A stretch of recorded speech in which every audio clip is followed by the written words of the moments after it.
Good morning प्यारे बच्चों। आज हम क्लास 7th की सोशल साइंस की वर्कशीट नंबर 8 को डिस्कस करेंगे। बेटा ये आपके भूगोल के चैप्टर 1 से ली गई है और इस वर्कशीट में हम पारितंत्र के बारे में पढ़ेंगे। सो लेट्स स्टार्ट बच्चों। विचार करें, कैक्टस पौधे की पत्तियां कांटों के रूप में क्यों होती हैं? ऊंट को रेगिस्तान का जहाज क्यों कहते हैं? कमल के पौधों की पत्तियां चपटी क्यों होती हैं? मेंढक पानी के पास क्यों पाए जाते हैं? तटीय क्षेत्रों में रहने वाले लोगों के भोजन का मुख्य भाग मछली क्यों है? तो बच्चों, कैक्टस पौधे की पत्तियां जो होती हैं कांटों के रूप में इसलिए होती हैं क्योंकि बच्चों ये पौधे रेगिस्तान में पाए जाते हैं और वहाँ पर पानी की कमी होती है। इसलिए ये पौधे पानी की कमी को के कारण अपनी पत्तियों को कांटों में परिवर्तित कर लेते हैं, जिससे कि पत्तियों के द्वारा पानी का वाटर का लॉस ना हो। अब ऊँट को रेगिस्तान का जहाज क्यों कहते हैं? क्योंकि बच्चों रेगिस्तान में रेत ही रेत होता है और उस पर चलते हुए पैर जो है हमारे धंस जाते हैं मिट्टी में, रेत में। और जो ऊँट है उसके पैर गदमदार होते हैं जो आसानी से उस रेत पे चल पाते हैं। और रेगिस्तान में ऊँट जो है बहुत तेज़ी से चल पाता है और ऊँट जो है 2 हफ्ते तक बिना पानी के भी रह सकता है, वो अपने अंदर स्टोर कर लेता है। और रेगिस्तान में पानी की कमी के कारण और रेत पर ऊँट के चलने के कारण रेगिस्तान का जहाज ऊँट को कहा जाता है। इसी तरह कमल के पौधे की जो पत्तियाँ होती हैं बेटा, ये चपटी होती हैं। क्यों? क्योंकि कमल जो है वो पानी में खिलता है और उसकी पत्तियां चपटी होने के कारण जो कमल का फूल है, जो कमल है, वो ऊपर तैर पाता है, जिससे कि उसको धूप भी मिल पाती है। अब मेंढक जो है वो पानी के पास पाए जाते हैं। क्यों? क्योंकि मेंढक पानी और ज़मीन दोनों पर रह सकते हैं। अब जो मेंढक है उसका जो टेम्परेचर होता है बच्चों, वो जलवायु के अनुसार बदलता रहता है।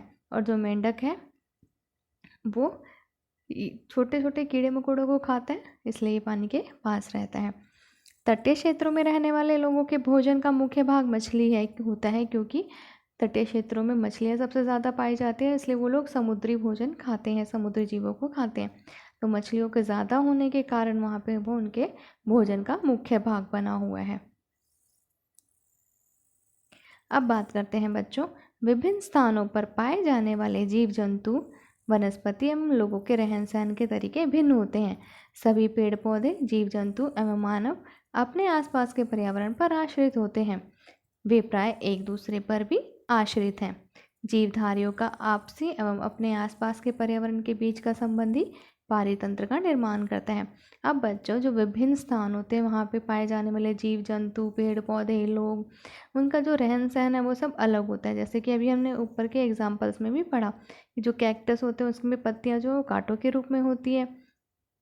ऊँट जो है उसको रेगिस्तान का जहाज कहते हैं क्योंकि वो रेगिस्तान के पर्यावरण के अनुरूप बना हुआ है।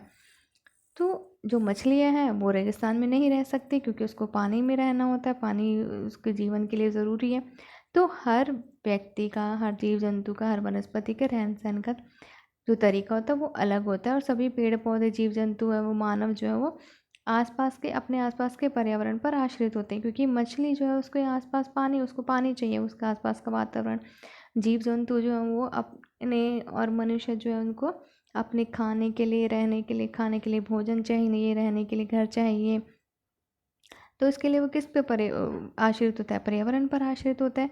और ये सब आपस में भी एक दूसरे पर निर्भर होते हैं। जैसे पेड़ पौधों को बढ़ने के लिए मिट्टी चाहिए और पेड़ पौधों को जानवर खाते हैं, और जो जानवर जो होते हैं, जो गाय भैंस होती हैं, उनके गोबर जो है इनके लिए खाद का काम करते हैं। इसी तरह से जो ये जीवधारी आपस में अपने आसपास के पर्यावरण और इन सब में जो संबंध होता है, इसी से पारितंत्र का निर्माण होता है। और एक पारितंत्र में वो सभी कारक होते हैं बच्चों जो विशिष्ट क्षेत्र में परस्पर क्रिया करते हैं, चाहे वो जीवीय हो या अजीवीय। अब बच्चों, एक जो पारितंत्र होता है उसमें जो जीवीय और अजीवीय यानी कि सजीव और निर्जीव दोनों कारक जो है आपस में क्रिया करते हैं। जैसे मछली की बात करें तो वो समुद्र में रहती है, पानी में रहती है, और पानी जो एक अजीवीय कारक है और मछली जीवीय कारक है। इसी तरह से पेड़ पौधे, उसको अपने बढ़ने के लिए मिट्टी, पानी की ज़रूरत होती है। मिट्टी जो है अजीवीय है, पानी अजीवीय है, और पौधे सजीवीय हैं। तो संसार में विशिष्ट परितंत्र के आसपास अपने निर्जीव वस्तुओं द्वारा निर्मित स्वयं की परिस्थितियां हैं।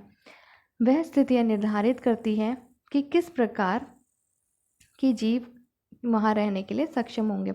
और हर परितंत्र की जो है निर्जीव वस्तुएं वो अपने आसपास जो है स्वयं ही अपनी स्थितियां बनाती हैं, और वो स्थितियां ही निर्धारित करती हैं कि वहाँ पर किस तरह के जीव जंतु रह सकते हैं। जैसे रेगिस्तान की हम बात करें तो वहाँ पर रेत ही रेत होता है, तो वो स्थिति निर्धारित करती है कि वहाँ पे किस तरह के जीव जंतु होंगे। मछलियाँ वहाँ नहीं रह सकती, शेर वहाँ नहीं रह सकता। इसी तरह से ऊँट जो है वो पानी की जगह पर नहीं रह सकता।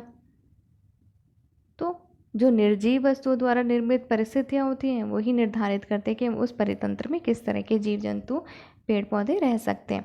और जीव जंतु जो है बच्चों वो केवल वहीं पर पनप सकते हैं, वहीं पर ज़िंदा रह सकते हैं जहाँ पर उनकी आवश्यकताएं पूरी होती हैं। जैसे मछली को जीने के लिए पानी चाहिए और हमें खाने के लिए भोजन चाहिए, तो हम जिन जीव जंतु को उनके अनुसार, उनकी ज़रूरतों के अनुसार उनकी आवश्यकता वहाँ पूरी हो रही है, वहीं पर वो ज़िंदा रह सकते हैं। अधिक वर्षा वाले वन, घास स्थल, रेगिस्तान, पर्वत, झील, नदी, महासागर और छोटे से ताल, सबका भी अपना एक परितंत्र होता है। मानव ने भी अपने विवेक का उपयोग करके मछली घर, बागान और बाग पार्क जैसे कृत्रिम पारितंत्र की रचना की है। और जो मनुष्य हैं उसने अपने विवेक से, अपनी नॉलेज से यूज़ करके मछली घर, एक्वेरियम बच्चों आपने सुना होगा, एक्वेरियम बनाए हैं, पार्क्स बनाए हैं। ये सब जो है कृत्रिम पारितंत्र है, आर्टिफिशियल होते हैं बच्चों ये। जैसे हमने एक्वेरियम की बात की, तो एक्वेरियम में मनुष्य क्या करता है, वो खुद से बना लेता है। एक एक्वेरियम में पानी भरते हैं और उसमें पत्थर रखे होते हैं, तो ये सब जो है आर्टिफिशियल होता है, असली नहीं होता। मछलियों के रहने की जगह वो असली नहीं होता, तो ये कृत्रिम पारितंत्र कहलाता है। कृत्रिम जो मनुष्य द्वारा बनाया गया, प्रकृति द्वारा नहीं बनाया है खुद से। पारितंत्र वह तंत्र है जिसमें समस्त जीवधारी आपस में एक दूसरे के साथ तथा पर्यावरण के उन भौतिक एवं रासायनिक कारकों के साथ परस्पर क्रिया करते हैं जिसमें वो निवास करते हैं। जो पारितंत्र है बेटा, वो ऐसा तंत्र है जिसमें सभी जीवधारी यानी कि जो जीवित हैं, जिनमें जीवन होता है, आपस में एक दूसरे के साथ या फिर पर्यावरण के साथ भौतिक, यानी कि जैसे हम भोजन प्राप्त करते हैं, खाना है, वो हमारा भौतिक क्रिया होगी। रासायनिक कारक जैसे पानी है, हवा है, ये हमारी रासायनिक कारक है, इनके साथ परस्पर क्रिया करते हैं और वहाँ पर रहते हैं। ये सब ऊर्जा और पदार्थ के स्थानांतरण द्वारा संबंध है। और ये जो सब है इसमें ऊर्जा और पदार्थ का स्थानांतरण होता है। जैसे मिट्टी से पेड़ पौधे अपना भोजन लेते हैं, पौधों को जीव जंतु, शाकाहारी ही जीव जंतु खाते हैं, शाकाहारी जीव जंतु को मांसाहारी जीव जंतु खाते हैं। तो पौधों को ऊर्जा कहाँ से मिली, मिट्टी से।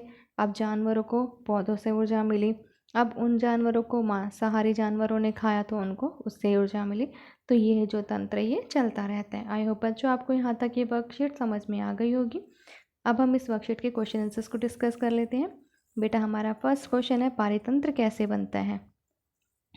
इसका आंसर है, जीवधारियों का आपसी एवं अपने आसपास के पर्यावरण के बीच का संबंधी पारितंत्र का निर्माण करता है। एक पारितंत्र में वह सभी कारक होते हैं जो विशिष्ट क्षेत्र में परस्पर क्रिया करते हैं, चाहे वो जीवीय हों या अजीवीय। बेटा सेकंड क्वेश्चन है, इनमें से कौन सा प्राकृतिक पारितंत्र नहीं है, यानी कि जो प्रकृति द्वारा नहीं बना है, मनुष्य ने जिसको बनाया। तो मरुस्थल ये प्राकृतिक है, प्रकृति द्वारा बना है।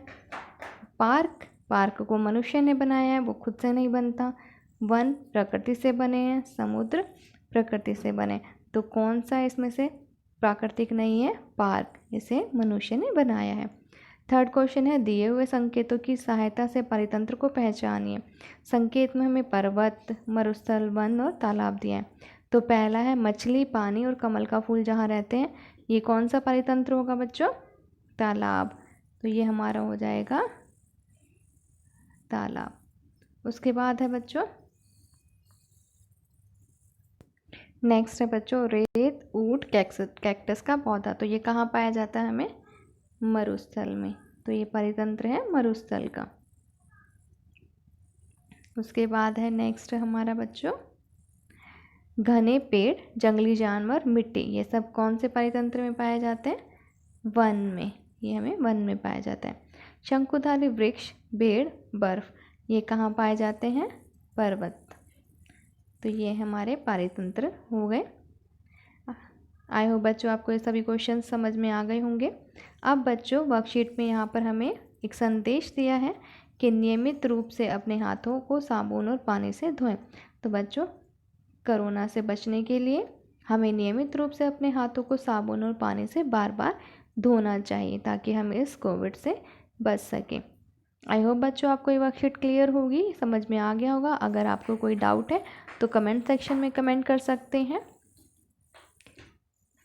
अगर आपको वीडियो अच्छी लगी है तो वीडियो को लाइक कीजिए, शेयर कीजिए, और अगर अभी तक आपने चैनल को सब्सक्राइब नहीं किया है तो चैनल को सब्सक्राइब कर लीजिए ताकि आगे आने वाली वीडियोज़ की नोटिफिकेशन आपको टाइम से मिल सके। बाय बाय बच्चों, हैव अ गुड डे प्यारे बच्चों।